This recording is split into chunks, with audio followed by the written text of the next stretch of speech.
Aujourd'hui, mon message s'intitule « Raison humaine ou révélation divine ». Raison humaine ou révélation divine. Raison humaine ou révélation divine. La marche spirituelle, nous le savons tous, est une marche avec Dieu où nous devons nous aligner avec lui. En tout cas, si nous souhaitons le voir à l'œuvre à travers nos vies. En réalité, cette marche, et nous le savons tous, c'est une marche de foi. C'est une marche de foi. Et la question peut-être que nous pouvons nous poser, c'est de savoir comment concilier la foi avec la vue.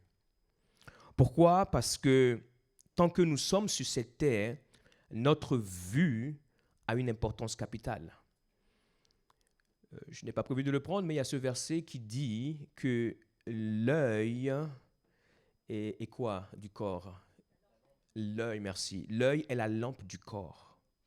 Ce qui veut dire que le corps que nous avons est illuminé à cause de ce que nous voyons.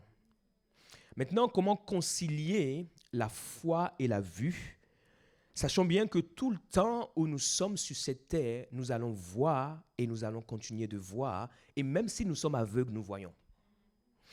La Bible nous dit, nous sommes donc toujours pleins de confiance, 2 Corinthiens 5, 6 à 9, et nous savons qu'en demeurant dans ce corps, nous demeurons loin du Seigneur. En étant dans ce corps, nous sommes naturellement loin de lui.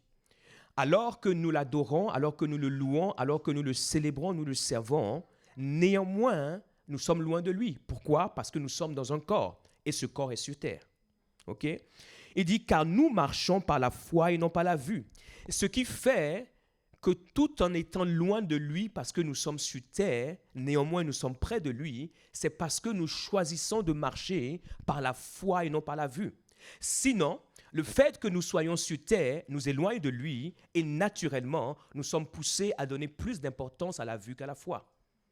Mais quand nous choisissons de marcher par la foi, c'est là que nous faisons abstraction de la contrainte que nous avons d'être sur terre et d'être loin de lui. Nous sommes pleins de confiance et nous aimons mieux quitter ce corps et demeurer auprès du Seigneur. Les personnes qui ont réellement découvert Christ n'ont pas une plus grande envie d'être sur terre. Pourquoi? Parce que lorsque nous sommes sur terre, nous sommes loin de lui. Et ce corps nous maintient dans une distance vis-à-vis de lui.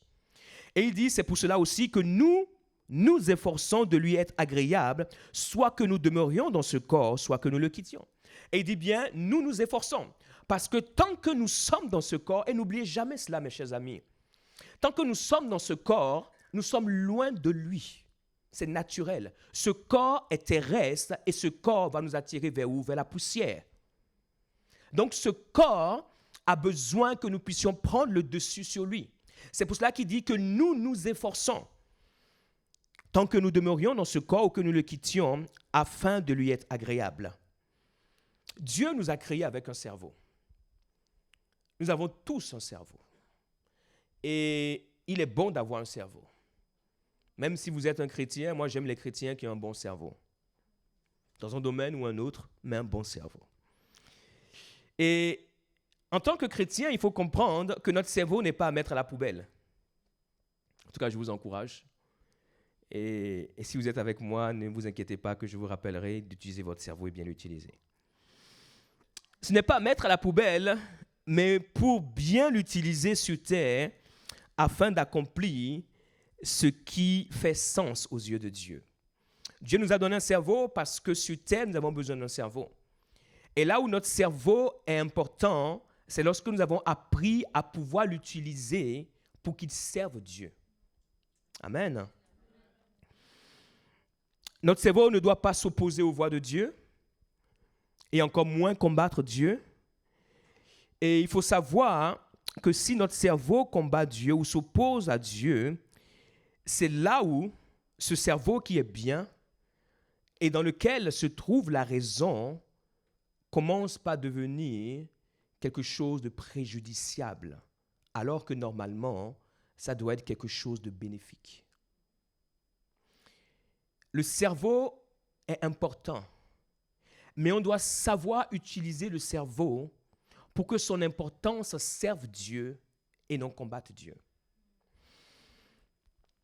La raison est une bonne chose et elle fait partie des facultés que Dieu a conférées à l'homme. C'est ce qui le distingue, entre autres, des animaux.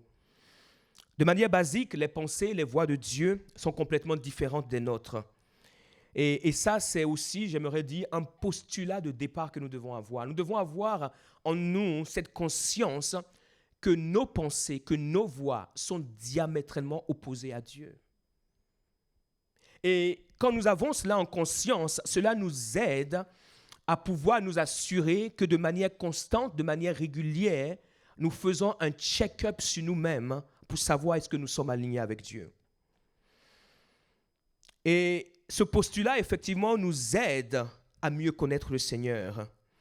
Il y a une distance, j'aimerais dire, de perspective entre Dieu et nous. La perspective que nous avons est associée à la terre où nous sommes. Et la perspective que Dieu a est associée au ciel où il est. Et donc, il y a une distance entre la perspective que nous avons et celle que Dieu a. Ésaïe 55, verset 8, « Car mes pensées ne sont pas vos pensées, mes voix ne sont pas vos voix, dit l'Éternel. » Il dit, « Autant les cieux sont élevés au-dessus de la terre, autant mes voix sont élevées au-dessus de vos voix, et mes pensées au-dessus de vos pensées. » Ce qui veut dire que quand je pense quelque chose, il y a une très grande probabilité que cela soit à l'opposé de Dieu. Cela veut dire que quand je choisis une voie, il y a une très grande probabilité que cela soit à l'opposé de Dieu. C'est naturel que mes plus bonnes pensées soient loin de Dieu. C'est naturel que mes plus belles voies soient à l'opposé de Dieu. Sans même que je m'efforce à côtoyer le péché, à vouloir être dans une forme de péché, de manière naturelle, basique, instinctive, mes pensées et mes voies sont opposées à Dieu. Quand vous comprenez cela, vous comprenez pourquoi j'aime beaucoup le mot intentionnel. Parce que si vous n'êtes pas intentionnel dans votre vie chrétienne, dans votre marche avec Dieu, dans tout ce que vous accomplissez, même dans les choses les plus naturelles, vous serez déjà à l'opposé de Dieu. Donc vous devez avoir une forme d'intentionnalité dans tout ce que vous faites pour vous assurer que même avec les bonnes motivations, vous n'êtes pas déjà en train de vous écarter de Dieu. Il y a des choses cachées que la raison ne connaît pas et ne peut pas connaître. Notre cerveau est très élaboré et quand vous regardez autour de vous les hommes et les femmes qui créent, qui accomplissent des choses extraordinaires, cela nous montre vraiment la capacité que Dieu nous a donnée, la capacité qu'il a mise dans notre cerveau. Des fois, vous vous retrouvez à côté de personnes et vous dites vraiment, cette personne a une tête qui est bien faite. Elle a un bon cerveau. Un cerveau qui lui permet de créer, d'innover, de penser, d'inspirer. Mais malgré tout cela, il y a des choses qui sont cachées que la raison ne peut pas connaître, ne peut pas appréhender. Et elle ne peut pas connaître et appréhender à moins que cela lui soit révélé. Au-dessus du monde de la raison, il y a le monde de la révélation. Le monde de la raison est extraordinaire. Le monde de la raison peut accomplir beaucoup de choses, mais au-dessus de ce monde, il y a un autre monde. C'est le monde de la révélation.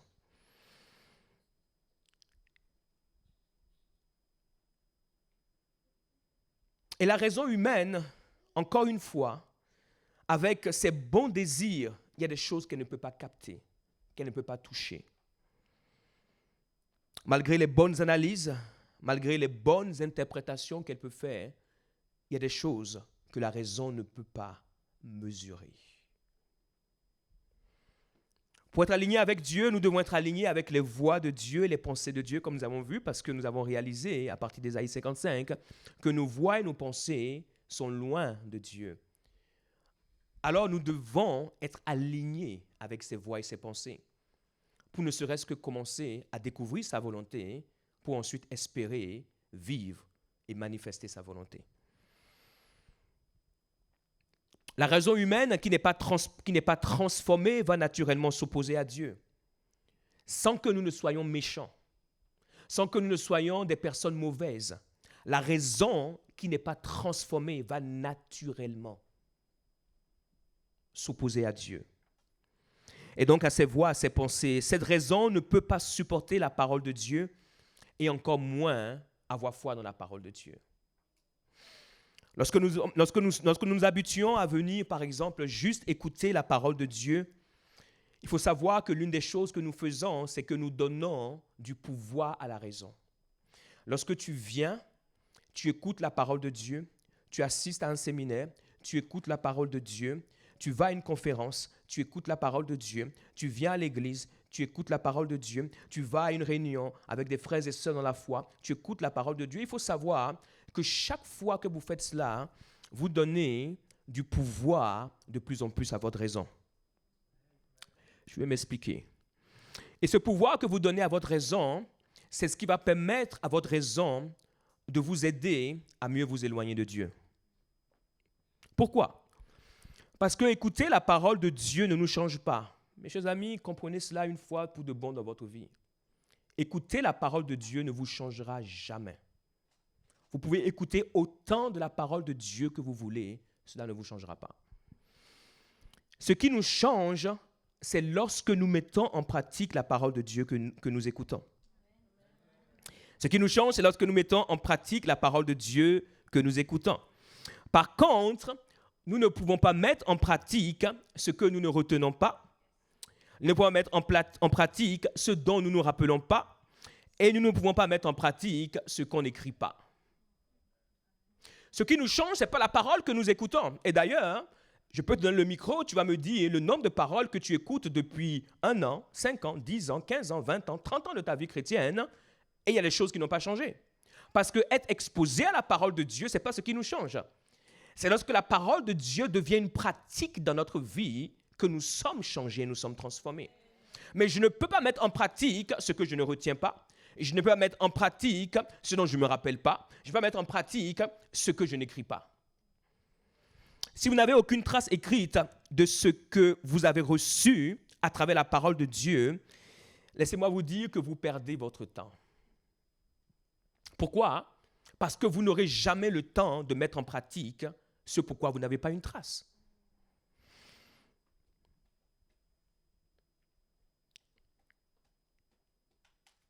Et ce qui arrive, c'est que vous serez une personne qui n'a pas été transformée par la révélation de la parole de Dieu, mais qui est toujours conduite par l'information de votre raison. Lorsque nous sommes exposés à la parole de Dieu, nous recevons des informations.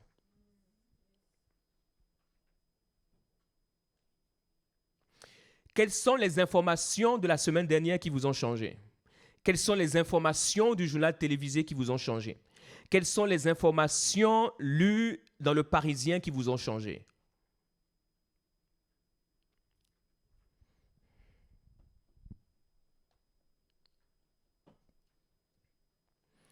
Jacques 1, verset 22. Mettez en pratique la parole. C'est un ordre. Ce n'est pas une demande. Ce n'est pas une suggestion. Ce n'est pas un appel à témoin. Y a-t-il quelqu'un ici? Non. Il dit, mettez en pratique la parole et ne vous bornez pas à l'écouter. Bon sang, dit l'apôtre Jacques. Il dit, mettez en pratique la parole et ne vous bornez pas à l'écouter. Mais ils sont où ceux et celles qui sont bornés à l'écouter depuis des années et qui s'étonnent que leur vie n'ait pas changé? C'est juste normal. Être exposé à la parole de Dieu, écouter la parole de Dieu ne nous change pas, mes amis. Vous pouvez écouter autant de la parole de Dieu que vous voulez, elle ne vous changera pas. Il n'y a aucune prédication qui change quelqu'un. La prédication est l'information qui t'est donnée.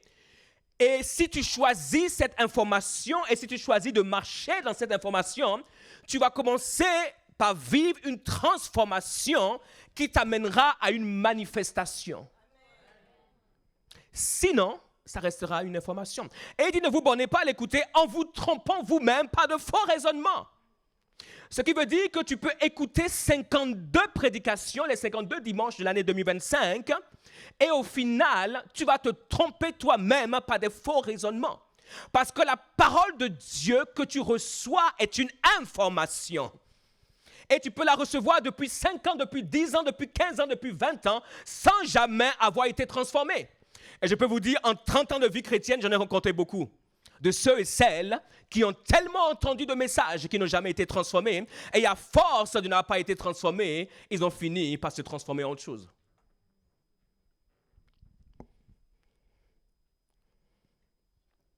Car si quelqu'un écoute la parole et ne la met pas en pratique, regardez à quoi il est semblable. Il est semblable à un homme qui regarde dans un miroir son visage naturel et qui, après s'être regardé, s'en va et oublie aussitôt qui il était. Alors, mesdames, mes filles de destinée, je vous aime parce que vous êtes exceptionnelles, vous êtes toujours belles le dimanche. C'est un plaisir de pouvoir prêcher depuis cette comment dirais-je depuis cette hauteur spirituelle et de ne voir que de beaux visages. Mais j'aimerais vous poser une question. Quand vous êtes regardé dans la glace ce matin, est-ce que vous avez oublié qui vous étiez? C'est une folie. Si vous avez oublié qui vous êtes ce matin, on va commencer par se poser des problèmes, des questions. On va s'asseoir avec vous et puis commencer par... Parce qu'on va se rendre compte qu'il y a quelque chose de grave qui est en train d'arriver. Mais la Bible dit, c'est cela. Quand nous écoutons la parole de Dieu et que nous faisons que l'écouter, c'est cette folie-là qui nous a déjà atteints. Mes chers amis, Dieu est méthodique et précis. Arrêtez la généralité qui fait que les gens disent « je suis chrétien, je vais à l'église ». Comprenez Dieu. Si vous ne comprenez pas Dieu, il vaut mieux le laisser faire autre chose. Parce que vous perdez votre temps.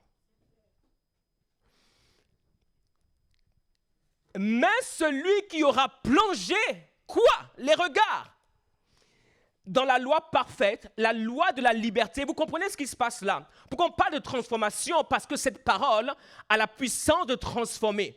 Il dit ceux et celles qui l'ont reçu, elle leur a donné le pouvoir de devenir des enfants de Dieu. Mais il dit aussi que vous connaîtrez la vérité et la vérité vous rendra libre. Et la vérité est quoi? La vérité est une personne, la vérité est Christ. Et il dit je suis la vérité. Et il dit celui qui aura fait quoi? Plonger ses regards. Pas simplement écouter, mais qui aura choisi d'être intentionnel, de plonger ses regards dans cette loi qui est parfaite. Cette Bible que vous voyez n'est pas un livre comme les autres. C'est un livre parfait. Et dans ce livre, il y a la liberté. Mais pour cela, il faut plonger ses regards. Et il dit ceci, et qui aura persévéré. Plonger les regards et persévérer. Parce que ce ne sera pas simple. Et il dit, n'étant pas un auditeur oublieux. Mais comment es-tu un auditeur oublié lorsque chaque fois que tu es exposé à la parole de Dieu, il n'y a rien de la parole que tu peux retenir et repartir avec? Donc tu as écouté et tu as oublié. Et ce que tu as oublié ne peut jamais devenir une pratique. Et ce qui n'est pas une pratique ne peut jamais te transformer. Et si tu n'es pas transformé, tu suis Dieu pour rien. Tu perds ton temps. Et tu peux faire toutes les prières qu'il faut. La prière n'est qu'une conséquence d'eux.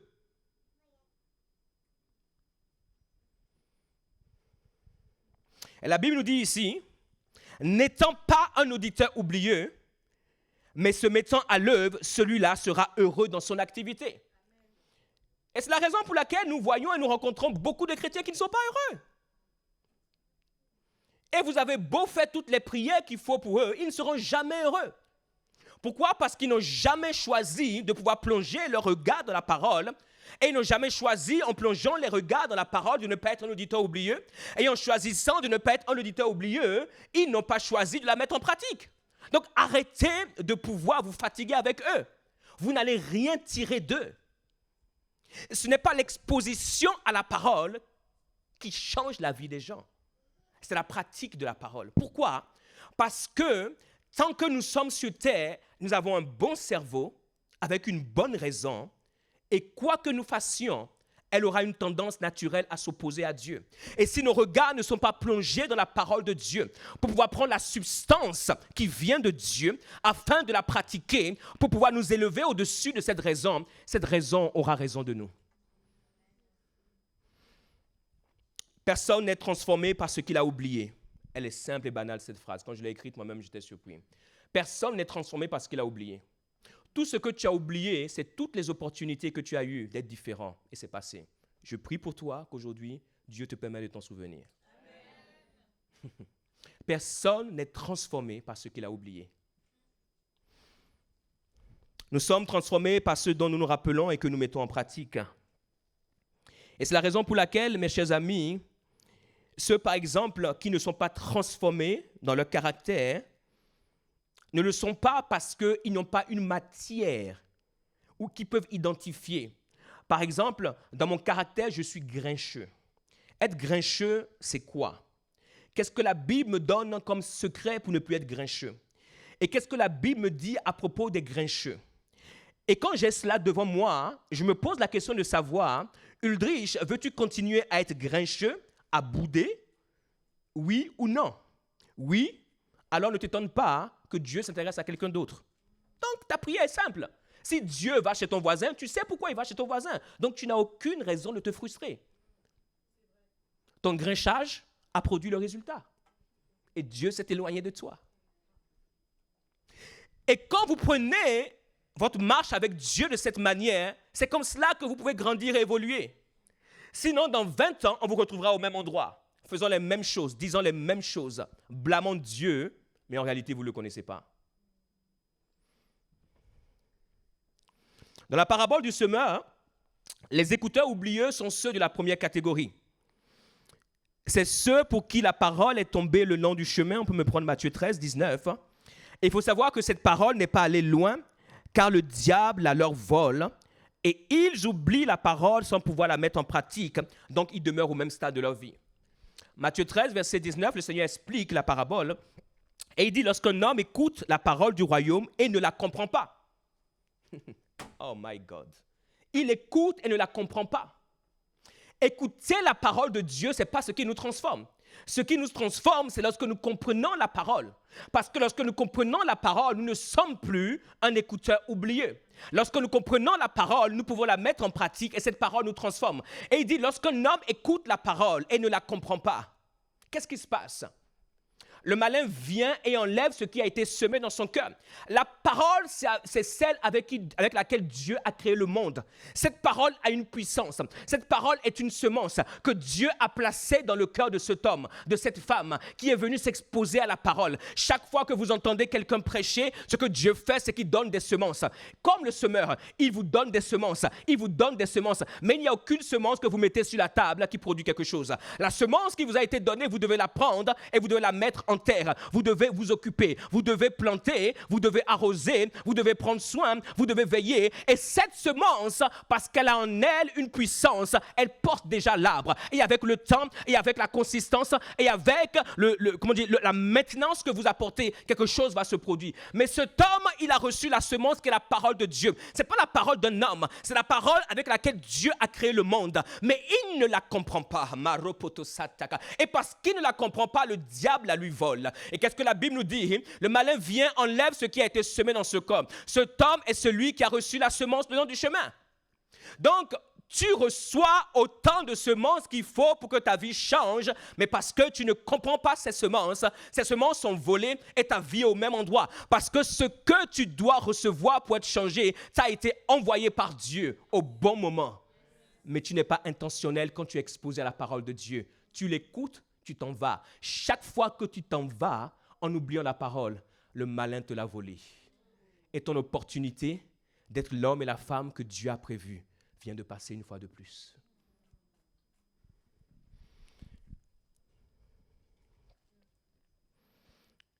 Et j'aimerais vous dire, pour vous qui venez ici à Destinée, ce n'est pas une église pour ceux qui aiment écouter. C'est une église pour ceux qui aiment mettre en pratique. C'est la raison pour laquelle nous sommes très à cheval sur le disciple-là. Être un disciple, c'est véritablement être quelqu'un qui sait ce qu'il fait, qui sait là où il va. Et juste à titre d'information, au cas où, parce qu'on a des gens qui nous visitent, des fois, notre vision, elle est simple, elle est basique. Elle est en 3 étapes. C'est de pouvoir atteindre des gens ordinaires. Et c'est la dimension dans laquelle nous sommes tous. Il n'y a personne qui est tombé du ciel. Nous venons de quelque part, de cette terre, et nous sommes adamiques. Donc nous venons de la poussière, il n'y a rien de bon en nous. Donc c'est prendre, atteindre des gens ordinaires comme chacun d'entre nous.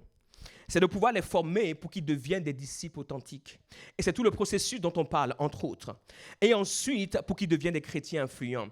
Les chrétiens ont été nommés chrétiens pour la première fois lorsqu'on a vu l'authenticité de leurs disciples-là.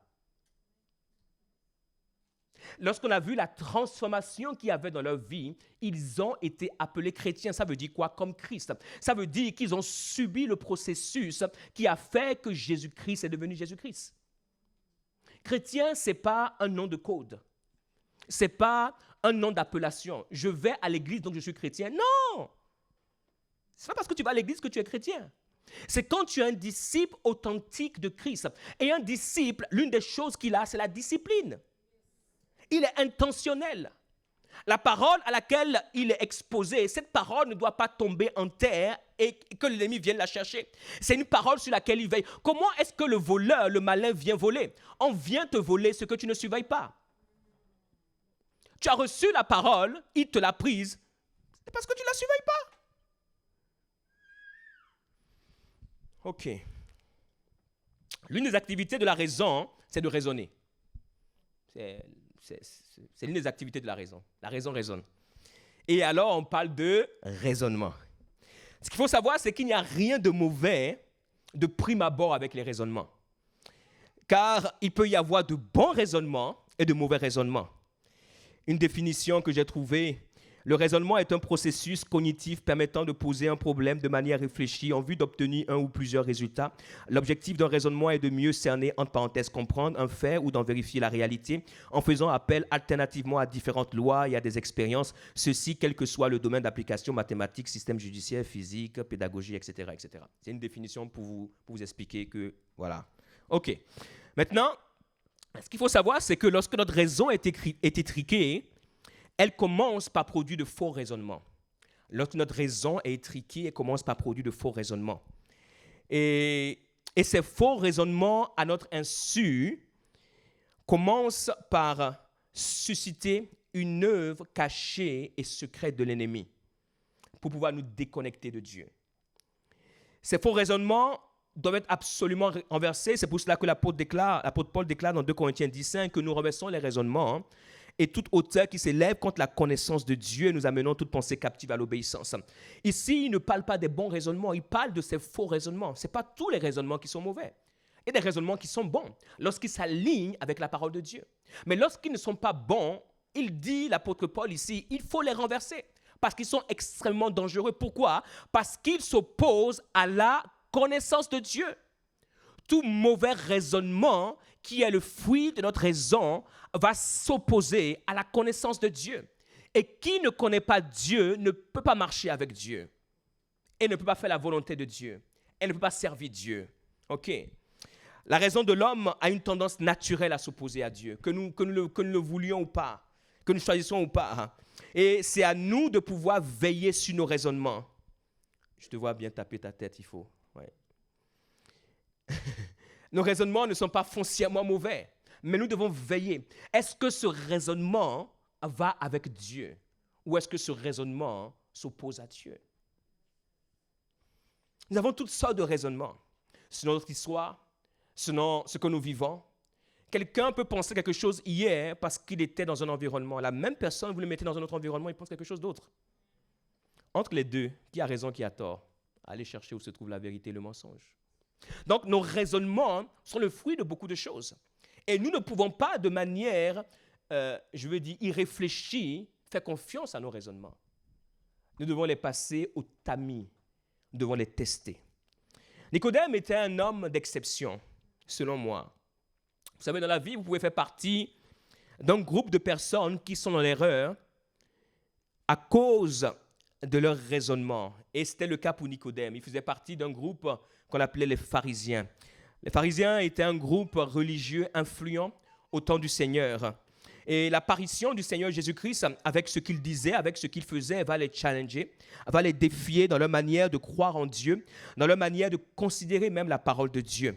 Et au lieu de pouvoir se remettre en question, ils vont plutôt choisir, comme font la plupart des gens lorsqu'ils sont face à quelque chose de différent, de pouvoir s'endurcir et finalement s'enfoncer. Et ce qu'il faut savoir, c'est que leurs raisonnements humains les ont poussés à s'opposer au Seigneur Jésus-Christ et donc, sans même s'en rendre compte, à s'opposer à Dieu. Ils pensaient défendre Dieu, mais ils ont fini par s'opposer à Dieu parce qu'ils sont restés dans leur raisonnement humain. Lorsque nous laissons les raisonnements prendre le dessus sur la révélation divine, nous devenons des aveugles. Et d'ailleurs, c'est comme cela que le Seigneur Jésus-Christ va les identifier. Il dira, laissez-les, ce sont des aveugles qui conduisent des aveugles. Si un aveugle conduit un aveugle, ils tomberont tous deux dans une fosse. Lorsque vous êtes exposés à des hommes et des femmes dont les raisonnements sont faux, il faut savoir qu'ils vous conduiront dans la fausseté. Nicodème, pour moi, est un homme d'exception parce qu'il a choisi d'être différent. Ce n'est pas parce que vous êtes sur un bateau qui va à la dérive que vous avez le droit de perdre votre lucidité. Je vous encourage à garder votre lucidité. Ce n'est pas parce que le bateau va à la dérive que vous devez vous considérer comme mort. Vous avez encore la possibilité de faire preuve de lucidité pour trouver un échappatoire. Et je prie que cela soit votre cas dans le nom de Jésus.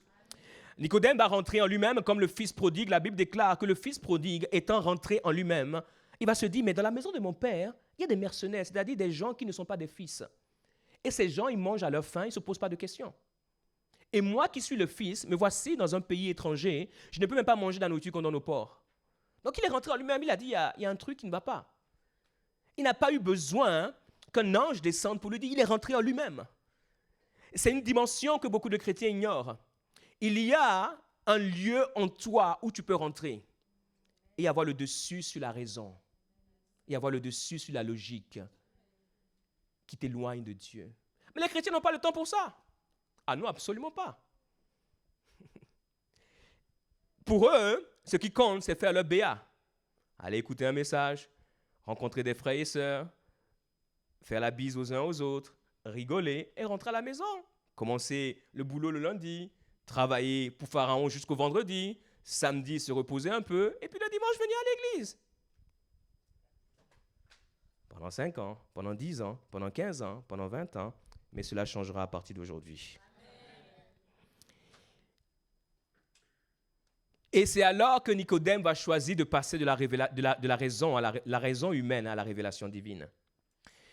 Tous les pharisiens considéraient le Seigneur Jésus-Christ comme un hérétique. Et lorsqu'il est entré en lui-même, il a constaté quelque chose. La Bible nous dit, mais il y eut un homme, donc les pharisiens nommé Nicodème, un chef des Juifs. Il était chef.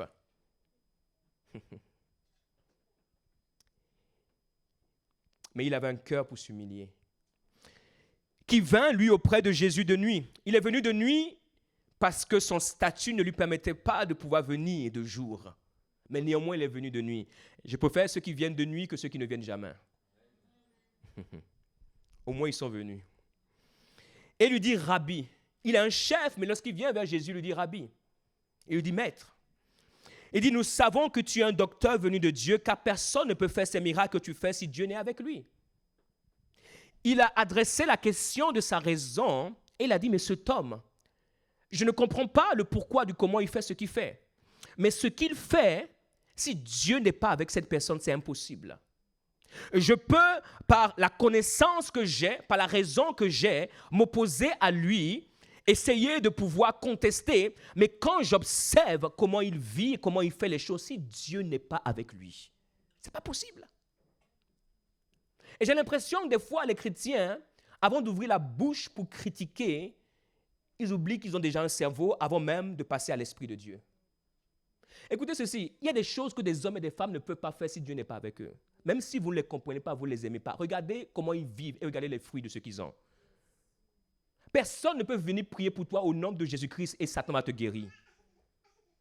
Écoute-moi, personne ne peut venir prier pour toi au nom de Jésus-Christ, Satan va te guérir. Donc quand quelqu'un vient prier pour toi au nom de Jésus-Christ et tu es guéri, il faut savoir que Dieu est avec cette personne. C'est un autre message, mais je le ferme. Jésus lui répondit, en vérité, je le dis, si un homme ne naît de nouveau, il ne peut voir le royaume de Dieu. Nicodème lui dit, comment un homme peut-il naître quand il est vieux? Peut-il entrer dans le sein de sa mère et naître? Il était pharisien, mais il ne pouvait pas comprendre cela, parce qu'on n'était plus dans la dimension de la raison et de la dimension de la révélation. Il a dit, mais comment c'est possible? Pourquoi? Parce qu'il est dans la dimension de la raison. Jésus lui répondit, en vérité, je te le dis, si un homme ne naît d'eau et d'esprit, ne peut entrer dans le royaume de Dieu. Ce qui est né de la chair est chair, ce qui est né de la raison est raison, ce qui est né de l'esprit est esprit, ce qui est né de la révélation est révélation. C'est deux mondes à part. Et il dit, ne t'étonne pas que je t'ai dit, il faut que vous naissiez de nouveau, le vent souffle où il veut, et tu en entends le bruit, mais tu ne sais d'où il vient, ni où il va. Il en est ainsi de tout homme qui est né de l'esprit. Nicodème lui dit, comment cela peut-il se faire? En fait, il arrivait, il n'avait que des questions. Il arrivait, il n'avait que des questions. Chaque fois qu'il ouvrait la bouche, c'était une question. Écoutez ceci. Jésus lui répondit, tu es le docteur. Tu n'es pas l'un des docteurs. Il dit, tu es le docteur d'Israël et tu ne sais pas ces choses. Point d'exclamation. Il lui dit, tu es le docteur d'Israël. Tu n'es pas juste un homme qui ouvre sa Bible de temps en temps. Tu es un homme qui vit par la loi de l'Éternel. Et tu ne connais pas ces choses. Pourquoi? Parce que tant que nous opérons dans la raison, dans la dimension de la raison, la dimension de la révélation ne nous sera jamais possible. Nicodème faisait partie des pharisiens qui passaient leur journée à pouvoir étudier la loi de l'Éternel, mais ils n'en avaient aucune révélation. Alors, à combien plus forte raison, ceux et celles qui sont les chrétiens d'aujourd'hui, qui n'y passent même pas du temps.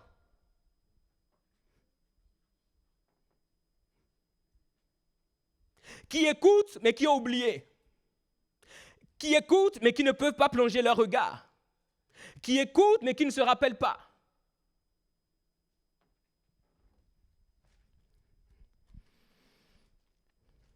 Lorsque la révélation prend le dessus sur la raison, notre vie bascule dans une autre dimension qui nous donne une perception qui est véritable. Nous ne pouvons pas défendre ce dont nous n'avons pas la révélation. Tu ne pourras jamais défendre le Jésus dont tu n'as pas la révélation.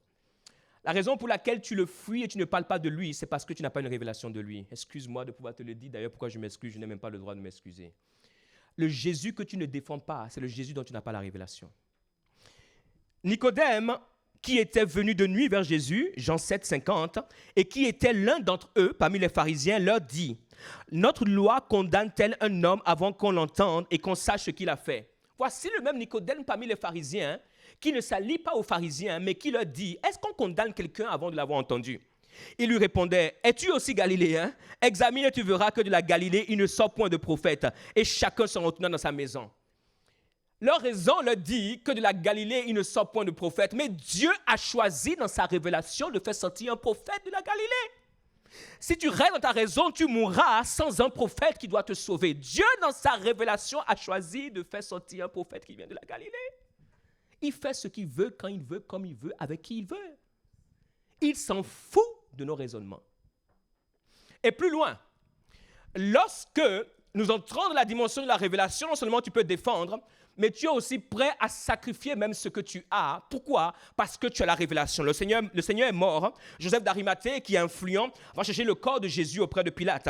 Et la Bible nous dit dans Jean 19, 38, après cela, Joseph d'Arimathée, qui était disciple de Jésus, mais en secret, par crainte des Juifs, demanda à Pilate la permission de prendre le corps de Jésus. Et Pilate le permit. Il vint donc et prit le corps de Jésus. Nicodème, qui auparavant était allé de nuit vers Jésus.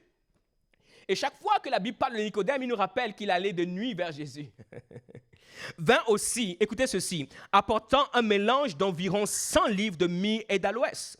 Il prit donc le corps de Jésus, l'enveloppèrent de bandes avec les aromates, comme c'est la coutume d'ensevelir chez les Juifs. Il est le seul pharisien qui a participé à embaumer le corps de Jésus. L'histoire rappellera qu'il était un homme d'exception, même en étant avec des gens bizarres. Parce qu'il est passé de la raison à la révélation pour comprendre que ce Jésus n'était pas n'importe qui.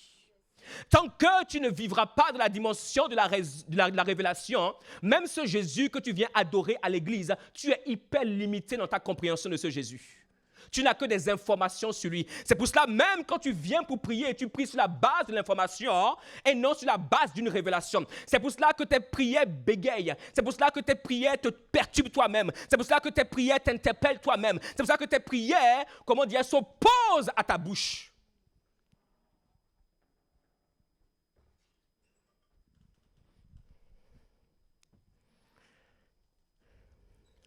Parlons un peu de Lot.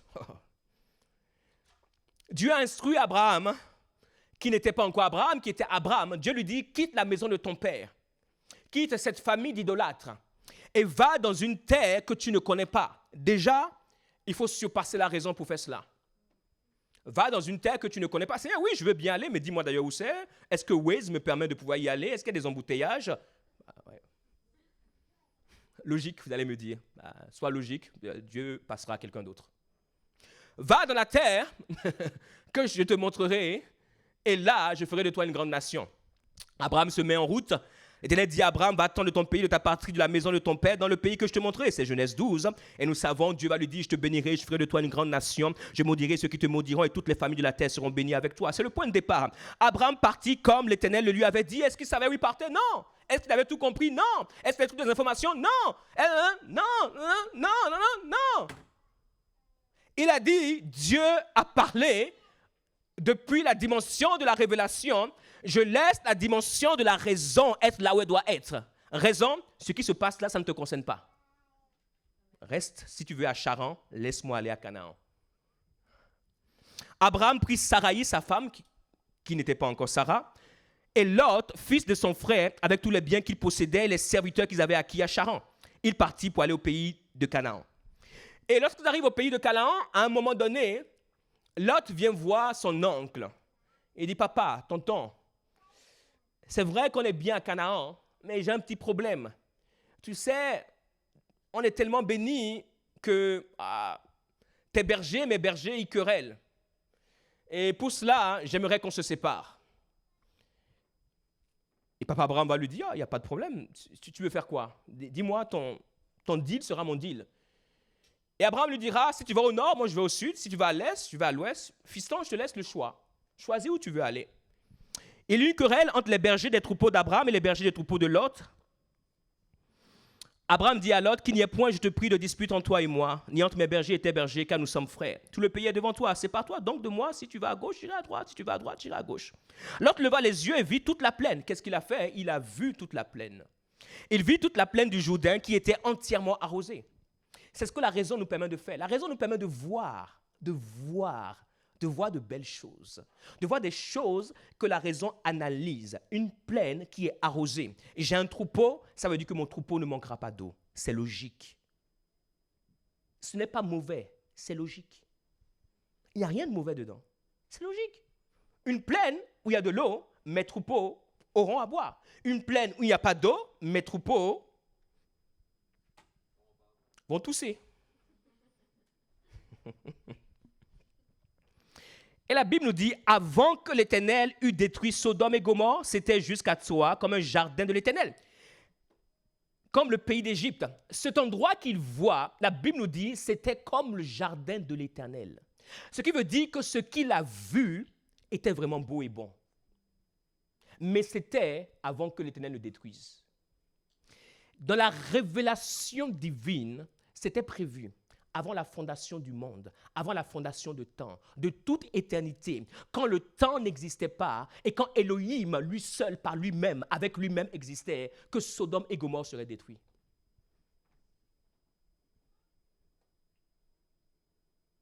Cela deviendra une découverte pour ceux qui marchent par la raison, comme Lot.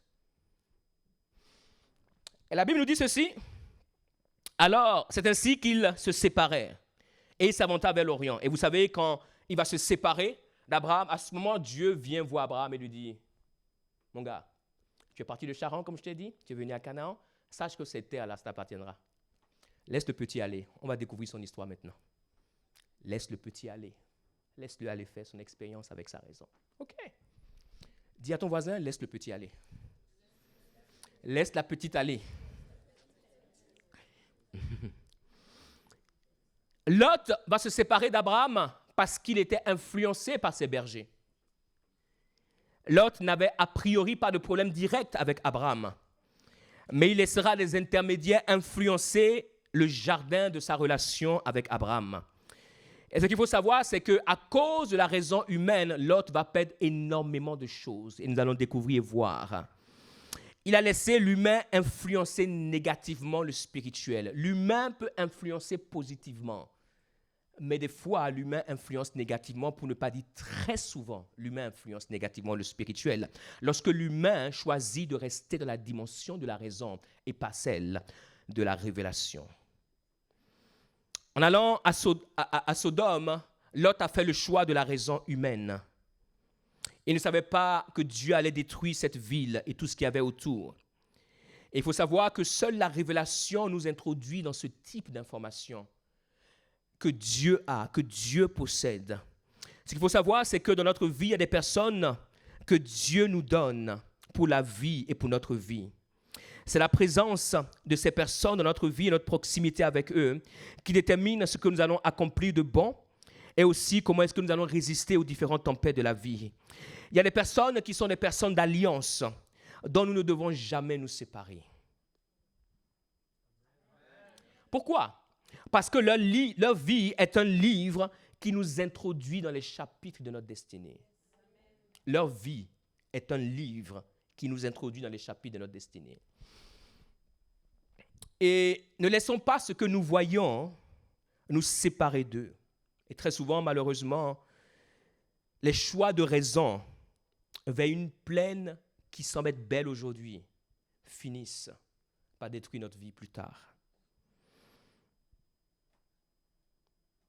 Et je me suis posé une question, ça c'est que moi, des fois quand je lis la Bible, il y a des questions bizarres qui me viennent. Est-ce que, parce qu'à ce moment, le père Abraham était tellement riche, mais il n'avait pas d'enfant, est-ce qu'en regardant son oncle, il s'est dit, c'est vrai qu'il est riche, Dieu lui parle, mais bon, il n'a même pas d'enfant. Bon, finalement, il n'est pas parfait, hein, il n'est pas... Je prends mon indépendance, ok, Dieu lui a parlé, on est venu là, mais bon, quand même, si Dieu était vraiment avec lui, totalement. Dieu lui donne tout, il donne des choses matérielles, il ne peut quand même pas lui donner une postérité. Tout ça, c'est pour qui ? Qui va jouir de tout ça ? Et la raison lui dit, quand même, tu vois, il est comme toi, vous êtes au même niveau, vous êtes les mêmes. C'est ma réflexion personnelle, ce n'est pas écrit dans la Bible. Et cette réflexion m'a ramené aussi à quelque chose de personnel. Dans ma vie, j'ai un père spirituel qui m'a beaucoup apporté. Ces enseignements m'ont beaucoup nourri. Je me rappelle quand j'étais jeune chrétien, tous les mardis, nous avions des temps d'enseignement. Ce n'est pas comme ceux qu'on a en Occident, où l'heure a moins 5 minutes, tout le monde regarde sa montre. C'est un temps d'enseignement où on finissait quand le Saint-Esprit a décidé qu'on finisse. Donc ça veut dire qu'on ne savait pas à quelle heure. On savait quand on commençait, mais on ne savait pas quand on terminait. Mais ce sont ces enseignements qui m'ont bâti, qui m'ont nourri, qui ont fait de moi, en grande partie, l'homme que je suis devenu. J'ai été nourri à cet évangile-là. Et c'est un homme que j'apprécie, c'est un homme que j'aime, c'est un homme que j'honore. Mais ce qu'il faut savoir, Dieu m'a fait aussi grâce de pouvoir être exposé à des hommes, à d'autres femmes de Dieu. Et pour certains d'entre eux qui ont beaucoup plus que lui dans certains domaines. Mais malgré cette exposition, il y a une chose que je ne peux jamais oublier, c'est la révélation que Dieu m'a donnée de lui. Qui fait que même lorsque je suis exposé à des gens qui ont plus que lui, je sais que lui, il a quelque chose que malgré la grandeur de ce que les autres ont, ils ne pourront jamais me donner. La révélation que Dieu m'a donnée, c'est que c'est l'homme que je t'ai donné.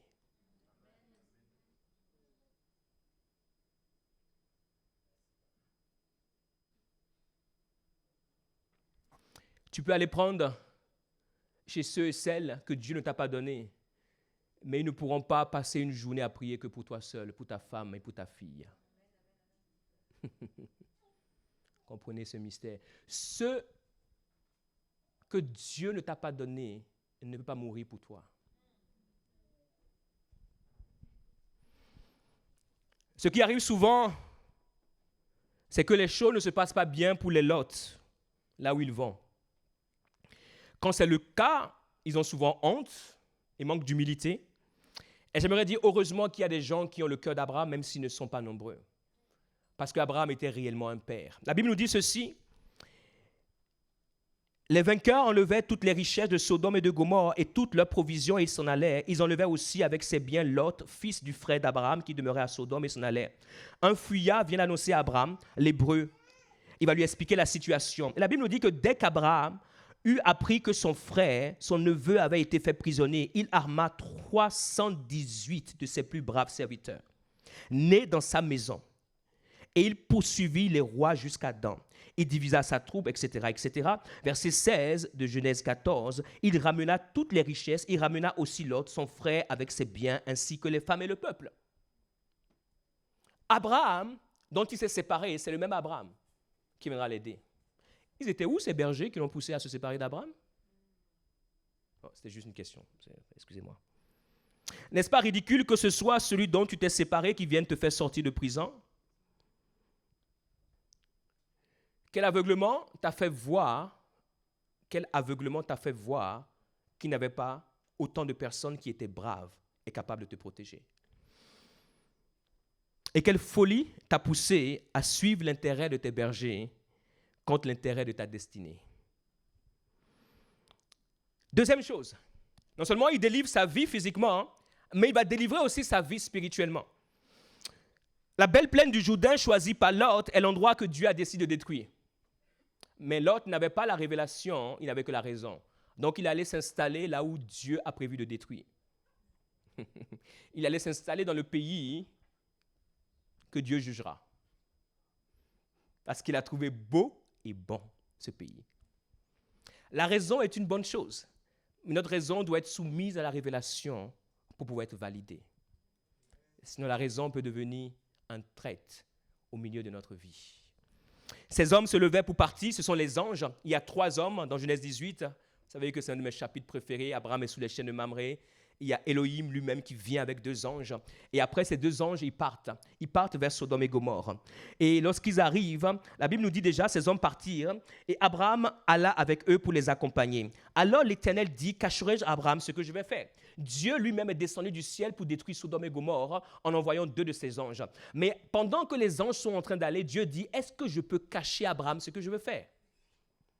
Dieu s'en fout de Lot. Dieu n'a rien à voir avec Lot. Dieu ne connaît pas Lot. Dieu connaît Abraham. Et Dieu dit, je peux tout faire, mais quand même, il faudrait que je lui dise. Et donc, Dieu lui dit. Et Abraham va commencer par intercéder. Il va partir de 50 pour finalement se rendre compte que Sodome et Gomorrhe est pire qu'il n'imaginait. Il n'y a pas grand-chose à en tirer. Et finalement, il va céder. Abraham s'approcha et dit, feras-tu aussi périr le juste avec le méchant, etc.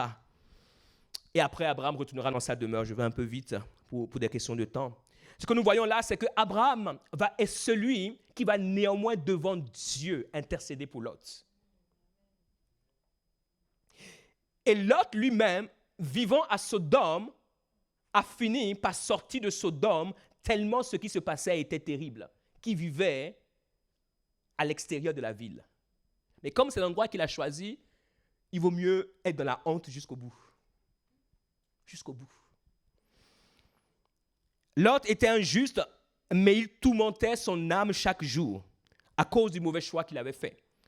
De Pierre, l'apôtre Pierre nous dit ceci au verset 2, chapitre 2, verset 7. « Et s'il a délivré le juste Lot, profondément attristé de la conduite de ces hommes, sans frein dans leur dissolution, entre parenthèses, car ce juste qui habitait au milieu d'eux tourmentait journellement son âme, juste à cause de ce qu'il voyait et entendait de leurs œuvres criminelles. » Il était juste. Son âme était juste, mais son âme était troublée. Alors explique-moi comment une âme juste troublée peut vivre. Tu es juste. Le salut est un don, mais tu ne jouiras pas des bénéfices du salut parce que tu es troublé, parce que tu es tourmenté. Le choix qu'il a fait d'aller à Sodome le tourmentait. Elle le tourmentait à plusieurs niveaux. Et d'ailleurs, c'est pour cela, comme j'ai dit tout à l'heure, qu'il est à l'extérieur de la ville. Lot était juste, mais il était à un mauvais endroit. Il ne pouvait pas jouir des bénéfices de ce salut.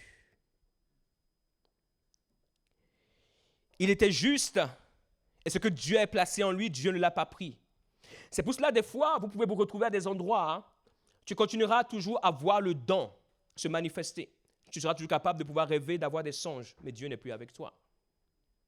Parce que l'endroit où tu es n'est pas l'endroit où Dieu peut être. Tu peux être en paix, mais Dieu n'est pas avec toi. La paix n'est pas un critère de la présence de Dieu. Mes chers amis, oubliez ça. D'ailleurs, quand vous prenez la Bible de la Genèse de l'Apocalypse, il n'y a pas un verset qui dit ça. Je ne sais pas d'où c'est rentré dans l'Église moderne. Je suis en paix. Et alors? Mais où est donc Ornica? Que dit-on? Tu es en paix. Même des gens qui ne connaissent pas Christ sont en paix. C'est quoi? Tu es en paix, mon frère. Gloire à Dieu. Je préfère t'avoir en paix que d'être dans le malheur. Mais ce n'est pas ça qui détermine ce que tu dois faire. Être en paix? Tu verras ce que la paix fait. Un train à la SNCF, on cache un autre apparemment. Quand tu vois un train à la SNCF, vous savez qu'il y a un autre qui vient. C'est pour ça que quand tu as raté le train, t'inquiète pas. T'affole pas. Commence pas à pleurer sur le quai. Il y a un autre qui va arriver. De la même manière, les mauvais choix entraînent d'autres mauvais choix. Donc les hommes, ils arrivent là-bas et il dit, qui as-tu encore ici comme gendre, fils et filles, et tout ce qui t'appartient dans la ville, fais-les sortir de ce lieu, car nous allons détruire ce lieu parce que le cri contre ses habitants est grand devant l'Éternel. Et vous savez, lorsque ces hommes arrivent, ce n'est pas des anges, c'est des hommes. Lisez bien votre Bible, lisez très très bien votre Bible. Mais Lot est à l'extérieur de la ville, il les voit, il les reconnaît. Écoutez ceci, il est à Sodome, Gomorrhe, un endroit que Dieu va détruire. Il est juste, son âme est tourmentée, mais il continue à reconnaître ce que les humains ne peuvent pas reconnaître. Ne jouez pas avec cette vie chrétienne, sinon il jouera bien avec vous. Laissez-vous apprendre la vraie vie chrétienne. Il a reconnu des hommes qui étaient des anges. Il les fait entrer chez lui. Et les gens de la ville veulent avoir une intimité avec eux. C'est pour ça qu'on appelle Sodome et Gomorrhe. Pourquoi? Parce que ces hommes étaient très beaux, étaient uniques, étaient exceptionnels. Et ils arrivent près de sa maison. Et vous savez, à tel point qu'il a reconnu que ces hommes n'étaient pas des hommes, qu'il était prêt à donner ses filles qui n'avaient connu aucun homme, pour que ces hommes, toute la vie, petits, grands et vieux, fassent ce qu'ils veulent avec sa fille, avec ses deux filles. Il était juste à un endroit où son âme était tourmentée. Il pouvait encore voir, mais Dieu n'était pas avec lui. Donc arrête de me dire que tu vois. Parce que voir pour voir, on voit. Maintenant, on va pouvoir si ce que tu vois là vient de Dieu ou pas. Arrêtez. Les gens, ils disent, ils voient. Tu as vu, ok. Expose ce que tu as vu. Maintenant, on va t'expliquer ce que tu as vu. Est-ce que c'est le vu de Dieu ou le vu de... Je n'ai pas dit la vue, j'ai dit le vu. J'ai vu le vu là. C'est ça. Ok. Les anges insistaient. Et il va parler à ces anges. Et ces anges... Mais aux yeux de ces anges, il parut plaisanter. Quels sont les gendres qu'il a donnés à ses filles? Et tes gendres te voient comme un plaisantin quand tu parles de Dieu. Tu es allé à un endroit où tes filles prennent des hommes qui te voient comme un plaisantin quand tu parles de Dieu. Alors réfléchis à tes choix.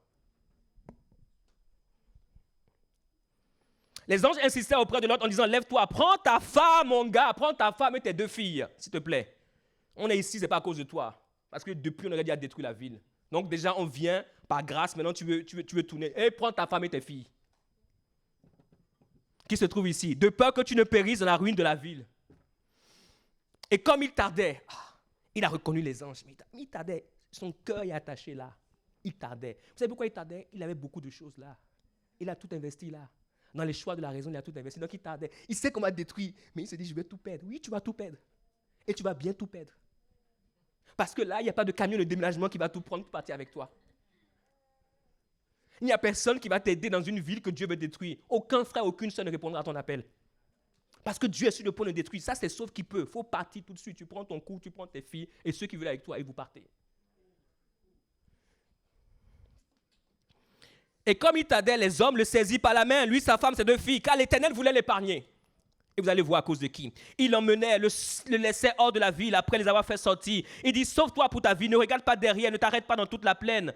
Et il va dire, mais là où je dois aller, c'est trop loin, il y a cette montagne. Est-ce que vous me permettez d'aller dans cette montagne? Ils vont lui dire, mais tu es en train de nous retarder, on veut détruire. Il dit, ok, par grâce, cours dans cette montagne. Et surtout, ne regardez pas en arrière. Je ne sais pas quel type de femme il allait chercher. Et elle a regardé en arrière. Quel type de femme il allait chercher? En tout cas, c'est une femme foula. En tout cas, il ne semble pas que cette femme était avec lui qu'elle a quitté Abraham. Il ne semble pas. Mais quel type de femme? Oh Seigneur Jésus. Elle va regarder en arrière. La Bible déclare qu'elle va devenir une statue de sel. Une femme qui n'est pas capable de pouvoir suivre les instructions de Dieu. We preach. Don't worry. I'm here for that. Oh my God. Voici, je t'accorde encore cette grâce. Je ne détruirai pas la ville dont tu parles. Il est allé. Alors Dieu va faire pleuvoir du ciel sur Sodome et Gomorrhe, du souffle et du feu. La femme de Lot regarda en arrière et devint une statue de sel. Abraham se leva de bon matin pour aller au lieu où il s'était tenu en présence de l'Éternel. Et il verra ce qui se passe au loin. On est au verset 27, j'avance. Lorsque Dieu détruisit, verset 29, affichez-moi s'il vous plaît. Lorsque Dieu détruisit les villes de la plaine où il est allé, regardez le mystère qui est là. Lorsque Dieu détruisit, il se souvint d'Abraham. Ce n'est pas Lot. Lot était juste, mais il était au mauvais endroit. Ce n'est pas sa justice qui l'a sauvé. Tu peux être juste. Quand ça arrivera, tu iras au ciel. Il n'y a pas de problème. Parce que la justice que Dieu nous donne est un don. Mais tu mourras là. Parce que tes choix sont basés sur la raison. Il était juste. Dieu ne s'est pas rappelé de lui en tant que juste. Dieu s'est souvenu d'Abraham. Et il fit échapper Lot. Tu seras juste. Tu iras au ciel. Le Saint-Esprit est avec toi. Mais là où tu es là, tu vas mourir. Parce que tu opères dans la dimension de la raison. Et cette raison aura raison de toi. Du milieu du désastre par lequel il bouleversa les villes où Lot avait établi sa demeure. Par choix, là où il a établi sa demeure, c'est là où Dieu est venu apporter le jugement. Et heureusement que Abraham avait bon cœur. Parce que tous les Abraham que tu quittes ne font pas ça. Hein? Ah, je te dis, hein, tous les Abraham que tu quittes ne font pas ça. Hein? C'est quoi l'expression? Quelque chose bon débarras. Il y a une expression comme ça, on dit bon débarras. C'est bon débarras. Amen, c'est bon débarras alors. Nous inventerons plus tard l'expression, mais c'est bon débarras. Écoutez ceci. Maintenant, lorsqu'il a fui, regardez la vie de Lot. Il habita, verset 30, dans une caverne, lui et ses 2 filles. Regardez-moi ça. Ce n'est pas une folie, ça. Non, la question que je vais me poser, les bergers qui se querellaient, ils étaient où là? Il habite dans une caverne avec les 2 filles. Les bergers qui t'ont poussé à faire ce que tu as fait pour être là où tu es, dans la condition dans laquelle tu es, ils sont où? Berger, berger, vous êtes où? Vous avez fini de manger mon argent? Maintenant, vous vous êtes en allé. Vous êtes parti. Et lui se retrouve dans une caverne. Un homme qui était à Canaan. Un homme qui jouissait de la bénédiction de Dieu. Un homme que son oncle, par amour, par compassion, a pris et lui a dit, tu ne resteras pas dans cette maison idolâtre. Parce que ce qu'il faut savoir, Dieu s'est révélé à Abraham, Dieu ne s'est pas révélé à Lot. Donc en réalité, quand Lot a connu le Dieu d'Israël, il a connu à travers Abraham. Mais c'est ce même Abraham qu'il a ignoré. Et le voilà maintenant dans une caverne. Mes chers amis, c'est une histoire écrite. C'est une prophétie dans Habakkuk 2:3 qui marche vers son terme et qui s'accomplit. Les Lot finissent dans la caverne. Et encore, s'ils finissaient dans la caverne, ce serait seul. Que nous disent ces filles?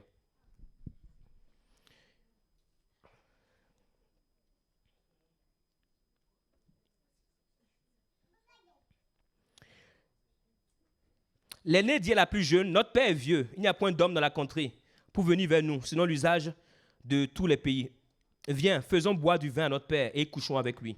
Afin que nous conservions la race de notre père. Elle fit donc boire du vin à leur père cette nuit-là, et l'aînée alla coucher avec son père. Il ne s'aperçut ni quand elle se coucha, ni quand elle se leva. Le lendemain, l'aînée... Ça donne à discussion, hein?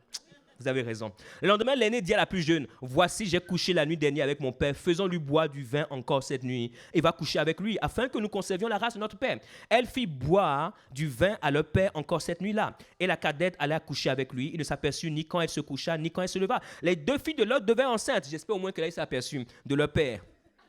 L'aînée enfanta un fils qu'elle appela du nom de Moab. Quand vous parlez des Moabites, c'est l'enfant qui est né de cette relation avec la première, les Moabites. Et c'est pour cela que les Moabites vont toujours combattre Israël. Quand vous lisez la Bible, comprenez l'esprit de la Bible. Ce que tu engendres par des choix de la raison et qui sont loin de la révélation viennent te combattre. Que ce soit toi ou tes enfants, ne pense pas que c'est juste une erreur. C'est plus qu'une erreur. Ça sera dramatique. La plus jeune enfanta aussi un fils qu'elle appela du nom de Ben-Ami, c'est le père des Ammonites jusqu'à ce jour. Et ces peuples que vous allez voir qui vont combattre Israël, pour certains, sont nés de choses qu'Israël lui-même a créées.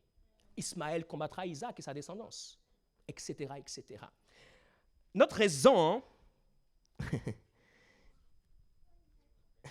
my God, c'est une chose que je n'ai jamais faite, et vous pouvez le dire pour tout ce qui est ici, pour des gens qui m'ont connu, que ce soit dans une autre vie ou ailleurs, ainsi que Pasteur Ono, on n'a jamais demandé à quelqu'un, viens rejoindre l'Église destinée. Je ne dis pas que ça ne peut pas arriver, ça peut arriver. On peut, dans la relation qu'on a, dans les discussions qu'on a, dans les échanges, ok, on pense que vraiment cet endroit, c'est un bon endroit pour toi. Je ne dis pas que ce n'est pas des choses qui n'arrivent pas, et je ne dis pas que c'est mauvais. Mais dans la configuration dans laquelle nous sommes aujourd'hui, avec les gens avec qui nous sommes aujourd'hui, on n'a jamais dit ça à quelqu'un. Mais il y a des gens, on peut le dire, ok, viens, parce qu'on pense que, voilà, ce dont tu as besoin se trouve ici. Et tous ceux et toutes celles qui sont venus dans cette maison, ils sont venus de leur propre gré. Je me rappelle, il y a quelques années, c'était toujours, on a commencé l'Église destinée en 2018, vers 2018, Alain et Hélène, ils nous ont appelés, ils nous ont dit, on aimerait vous rejoindre. On a dit, ok, très bien, mais encore. Est-ce que vous êtes sûr de ce que vous êtes en train de faire? Ils ont dit, oui, c'est sûr. Je dis, vous êtes sûr? Oui, oui. On a prévu janvier 2020. Voilà. J'oublie des choses, mais ça, je n'ai pas oublié, parce que c'est une expérience. Pourquoi? Parce que ils habitaient une très grande maison. Ils avaient une très belle vie. Ils avaient une très belle situation. Et ils avaient 4 belles filles. Bien sûr que vous avez toujours les belles filles. D'ailleurs, c'est parce qu'elles sont devenues plus belles que je dis que vous avez des belles filles. Ah ouais, là, elles devaient même applaudir les filles. Ils avaient de belles filles qui sont devenues très belles. Et je les ai observées. Et je les ai challengées. Est-ce le choix de la raison ou le choix de la révélation? Et lorsqu'ils sont venus, ils ont pris une maison moins grande. C'est une maison qui est très bien, mais moins grande. Et avec cette maison, il y a des challenges. Tu as intérêt à être sûr que c'est la révélation. Et ils ont eu de beaux challenges avec cette maison. Mais aujourd'hui, ils vivent bien dans cette maison. Aujourd'hui, ils sont heureux. Aujourd'hui, ils ont vu leur fille grandir et entrer dans une dimension dans laquelle Dieu les utilise. Quand je voyais Myriam tout à l'heure, je me dis heureusement que tes parents ont fait le choix de la révélation. Et tu peux les remercier.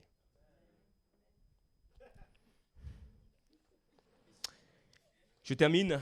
Je sais que j'ai pris un peu de temps, mais je vais terminer ce message. Je ne vais pas le faire en 2 fois. J'arrive à la dernière partie. Et la question que nous devons nous poser, est-ce que tu es animal ou spirituel?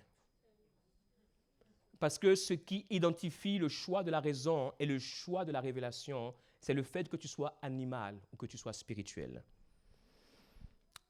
Dans notre marche avec Dieu, nous pouvons être soit un homme animal ou un homme spirituel. Ce qui différencie l'un de l'autre, c'est la place que nous apportons au Saint-Esprit. L'homme animal marche et est conduit par son propre esprit non régénéré. L'homme spirituel marche et est conduit par le Saint-Esprit qui a régénéré son esprit. C'est l'intimité avec le Saint-Esprit qui fait de nous des hommes et des femmes spirituels. Et ces choses sont des conséquences, mais j'aimerais dire, elles ne sont pas des preuves. Quand je parle de ces choses, ce n'est pas le nombre d'années, par exemple, de conversion que tu as qui fait de toi que tu es un homme spirituel. Ce n'est pas ça. Vous allez voir. L'apôtre Paul dit ceci. Pour moi, frère, lorsque je suis allé chez vous, c'est dans 1 Corinthiens 2, mais je vais sauter certains versets. Il dit, lorsque je suis allé chez vous, ce n'est pas avec une supériorité de langage ou de sagesse que je suis allé, mais il dit, je suis allé avec la pensée de savoir parmi vous autre chose, car je n'ai pas eu la pensée de savoir parmi vous autre chose que Jésus-Christ. Je suis venu avec vous pour ne savoir qu'une seule chose. Est-ce que vous êtes dans la dimension de la révélation de Jésus-Christ ou dans la dimension de votre raison? Et il dit, j'étais moi-même auprès de vous dans un état de faiblesse, de crainte, de grand entendement, et ma parole, ma prédication ne reposait pas sur des discours persuasifs de la sagesse, mais sur une démonstration de l'esprit et de la puissance, afin que votre foi fût fondée non dans la sagesse des hommes, mais sur la puissance de Dieu. Et il dit, nous prêchons la sagesse de Dieu, écoutez ceci, mystérieuse. La sagesse de Dieu est mystérieuse. Ce qui est dans la révélation, c'est mystérieux. Il dit, et caché, que Dieu, avant les siècles, avait destiné. Amen. Le mot destiné est un mot puissant. Il dit, avant les siècles, ce que Dieu allait faire à Sodome, c'était déjà écrit. Il fallait être un homme comme Lot pour aller là-bas. Il n'y a rien de nouveau sur terre, mes chers amis. Ce que tu découvres, c'est ce que tu as ignoré. Car s'il avait destinée pour notre gloire, sagesse qu'aucun des chefs de ce siècle n'a connue, car s'ils l'eussent connue, ils n'auraient pas crucifié le Seigneur de gloire. C'est ce qui est arrivé aux pharisiens. Dans leur raison, ils ont crucifié celui par qui Dieu a prévu le salut. Mais regardez ceci. Mais comme il est écrit, ce sont des choses que l'œil n'a point vues, que l'oreille n'a point entendues. Verset 9, qui ne sont point montées au cœur de l'homme. Des choses que Dieu a préparées pour ceux qui l'aiment. Ce n'est pas des choses qu'on découvre. C'est des choses qui existent déjà. Mais elles ne sont que pour qui? Pour ceux qui l'aiment. Ceux qui l'aiment, c'est ceux qui ont une intimité avec lui. Ceux qui l'aiment, c'est ceux qui ont une intimité avec sa parole. Ceux qui l'aiment, c'est ceux qui plongent les regards dans sa parole. Ceux qui l'aiment ne se retrouvent pas à Sodome et Gomorrhe. Parce que ce qui doit arriver à Sodome et Gomorrhe est écrit d'avance. Ceux qui l'aiment, il leur révèle là où ils doivent être. Ceux qui l'aiment, comme à Isaac dans Genèse 26, il lui dit ne descends pas en Égypte, reste ici dans le pays des Philistins. Malgré la famine, je vais te multiplier. Tu sèmes un, tu auras 100. Ceux qui l'aiment, écoutent sa voix, entendent sa voix, discernent les temps. Et ne marchent pas par la raison. La raison est profitable, mais la raison a la tendance naturelle de s'opposer à Dieu. Ce qui est raisonnable, quand il y a un problème, tu fuis. Mais dans la révélation de Dieu, il peut te dire, face à ce problème, reste là, afin que je démontre ma gloire. Parce que s'il n'y a pas de problème, il n'y a pas de gloire. Et il dit des choses qu'il a révélées à ceux. Ok. Dieu nous les a révélées par l'Esprit. My God. Ces choses-là, Dieu les révèle pas par la chair, pas par la raison, mais par la révélation de l'Esprit. Tu ne pourras jamais comprendre Dieu si tu ne marches pas par l'Esprit. Tu ne pourras jamais comprendre ce que Dieu a prévu si tu ne marches pas par l'Esprit. Ne tue pas ta raison, mais ne marche pas avec ta raison.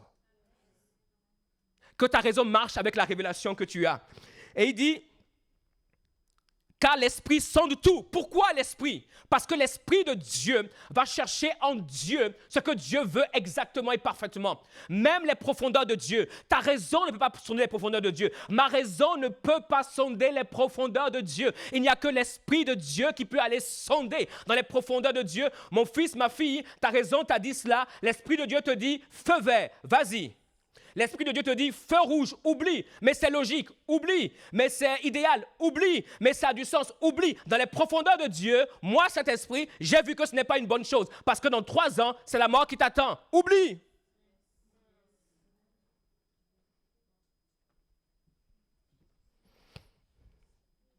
Je peux terminer ce message-là?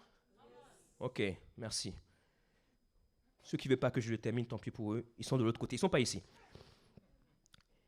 Lequel des hommes, en effet, connaît les choses de l'homme, si ce n'est l'esprit de l'homme en lui?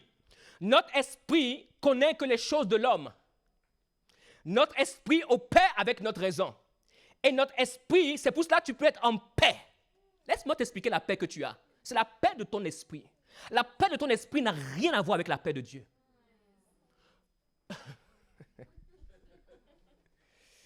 Verset 12. Non, on est encore verset 11, c'est ça? De même, personne ne connaît les choses de Dieu si ce n'est l'Esprit de Dieu. Donc, les choses de Dieu, ton esprit, mon esprit ne peuvent pas les connaître. Donc, quand tu es en paix dans ton esprit, pasteur, mon esprit, mon âme sont en paix. Mais gloire à Dieu. Mais encore, est-ce que l'Esprit de Dieu est en paix? Réponse. Point d'interrogation.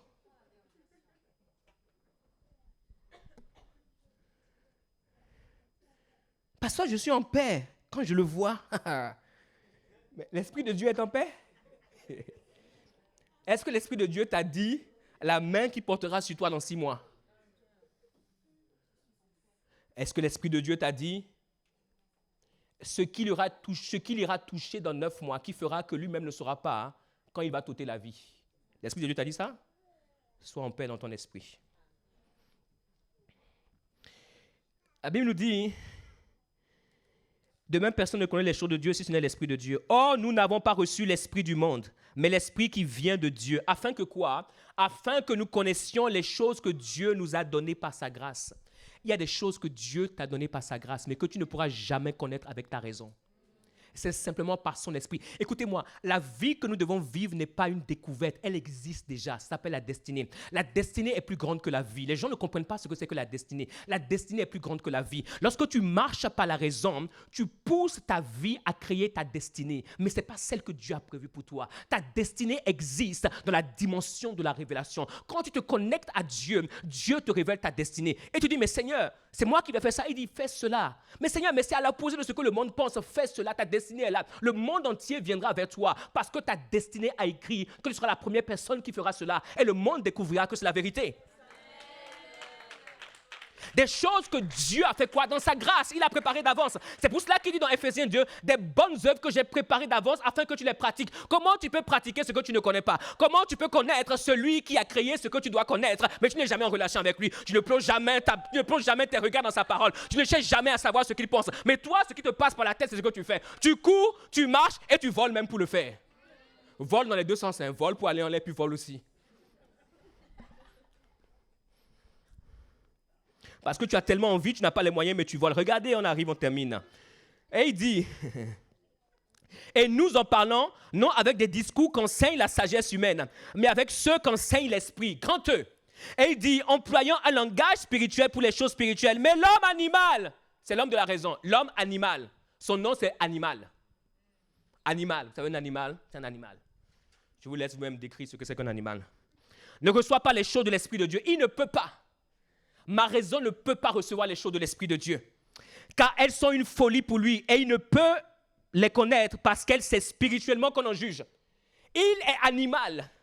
Sa raison ne peut même pas juger. Même quand Dieu vient à lui, il ne peut pas juger. Même quand la prophétie vient, il ne peut pas la recevoir. C'est pour cela que vous les voyez dans les églises. Ce n'est pas l'absence de prophétie. Leur esprit ne peut même pas recevoir la prophétie. C'est pour cela que quand tu es mature, tu comprends comment Dieu fonctionne. Il y a des prophéties que tu ne donnes même pas aux gens. Il y a des prophéties de certains que j'ai gardées depuis 5 ans. Je ne veux pas te les donner. Sinon, tu vas faire de moi un faux prophète. J'ai suffisamment de problèmes pour rajouter celui-là. Comme je l'anticipe, je ne préfère pas. Son esprit ne peut pas recevoir la prophétie. Là où il est, il ne peut pas recevoir. Tu lui dis d'aller à droite, sa tête est 99% à gauche. Ça veut dire que tu vas passer 99% de ton énergie pour le ramener. Tu ne peux pas. Laisse-le là où il est. Il ne peut pas recevoir la prophétie. Et je crois que certains prophètes se créent des problèmes inutilement. Sens déjà le cœur des gens où ils sont. Pour savoir ce que tu vas leur dire, ils peuvent porter cela. Sinon, tu perds ton temps. Et je t'assure, dans la majorité des cas, ils vont te causer des problèmes. Laisse-moi te parler. L'homme spirituel, au contraire, juge de tout et il n'est lui-même jugé par personne. Quelle dimension! Pourquoi? Quand tu opères dans la révélation de Dieu, qui peut juger Dieu? Donne-moi la réponse si tu l'as. Il juge de tout et personne ne peut le juger. Personne ne peut le juger. Parce que là où il est, c'est là où Dieu a permis qu'il soit. Est-ce que nous pouvons nous lever dans sa présence? Et l'une des clés que nous devons développer, c'est ce discernement spirituel pour pouvoir comprendre ceux et celles que Dieu nous envoie dans sa grâce, ceux et celles que Dieu nous donne, ceux et celles que Dieu place autour de nous, afin que nous puissions jouir de la vie que nous avons. Lorsque Jonathan voit David pour la première fois, il ne le connaît ni d'Adam ni d'Ève. Il voit ce jeune berger qui n'était pas habillé comme un soldat, qui vient de défaire Goliath. Toute la nation est contente. Ils sont heureux. Ils applaudissent parce qu'il vient de les délivrer de 40 jours de tourment. Mais ils étaient encore dans la raison. Malgré ce que Dieu a fait, ils n'avaient pas compris ce qui se passait. La Bible nous dit que Jonathan s'est lié d'amitié avec David. Et il a fait alliance avec lui le premier jour où il l'a vu. Et qu'est-ce qu'il va faire? Il va lui donner son manteau. Il va lui donner son épée. Il va lui donner sa ceinture et il va se lier à lui. Pourquoi? Parce que dans la révélation de Dieu, il a vu que ce jeune homme n'est pas juste le fruit du hasard qui est venu délivrer de Goliath. C'est le futur roi d'Israël. Même son père qui était assis sur le trône, opérant sous l'esprit de la divination, ne peut pas voir cela. Et le dernier jour, lorsqu'ils vont se voir pour la dernière fois dans la forêt de Ziph, lorsque Jonathan vient voir David, à nouveau il fait alliance avec lui. Et il lui dira ceci: écoute-moi, ne crains pas mon père. Saül est le plus grand roi, le premier roi d'Israël. Mais moi, Jonathan, je te dis, David, ne le crains pas. Pourquoi? Parce que mon père sera enlevé du trône. Et toi, au lieu de moi, tu seras sur le trône. Et je serai second à côté de toi. C'est la révélation qui te permet de pouvoir fuir la raison biologique, la raison qui doit t'amener à suivre ton père biologique pour suivre ton frère spirituel. Écoutez-moi, j'ai dit quoi? C'est la révélation qui t'amène à fuir ton père biologique, qui opère par la raison, pour suivre ton frère spirituel. Jonathan a fui son père. Saül, tu es mon père, je t'honore, je te respecte, mais tu opères par la raison. Ce jeune homme, le ciel l'a choisi. Je n'étais pas là, mais le prophète Samuel a posé l'huile sur lui. C'est le choix de Dieu. Quand tu opères par la raison, tu combattras ceux et celles que Dieu a suscités pour toi et ceux et celles que Dieu a suscités même pour ta nation. S'il vous plaît, je peux vous suggérer quelque chose à l'Église destinée. Essayons d'être différents. Je ne vous ai pas entendu. Essayons d'être différents et nous porterons beaucoup de fruits. Nous espérons que vous avez été édifiés et inspirés par cet enseignement. Nous vous invitons à continuer à nous suivre via nos réseaux sociaux. Si vous le souhaitez, vous avez la possibilité de soutenir notre vision de former des disciples authentiques à travers nos liens PayPal, Helloasso et RIB. Nous nous réjouissons aussi à l'idée de vous accueillir lors de nos célébrations hebdomadaires dont les horaires sont indiqués sur nos pages Instagram et Facebook. Demeurez abondamment bénis